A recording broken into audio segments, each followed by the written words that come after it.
நார்மலாக வந்து பார்த்திங்கன்னா நம்ம ஏவி ரிசீவர்ஸ் யூஸ் பண்ணுறதா இருந்தால் பிராண்டட் ஏவி ரிசீவர்ஸ்லாம் வந்து பார்த்திங்கன்னா இதே மாதிரி பேசிவ் சப்வூஃபர் யூஸ் பண்ண முடியாது. ஸோ இந்த மாதிரி பேசிவ் சப்வூஃபர் யூஸ் பண்ணுறதுக்கு வந்து பார்த்திங்கன்னா இந்த மாதிரி ஆம்பிளிஃபையர்ஸ் தனியாக ரெடி பண்ணிக்கலாம். ஸோ இது வந்து பார்த்திங்கன்னா ஒன்லி சப்வூஃபருக்கான ஆம்பிளிஃபையர் தான்.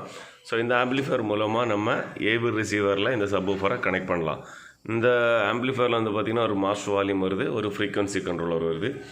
ஸோ நல்ல ஹெவியான ஒரு ஆம்பிளிஃபையர் தான்.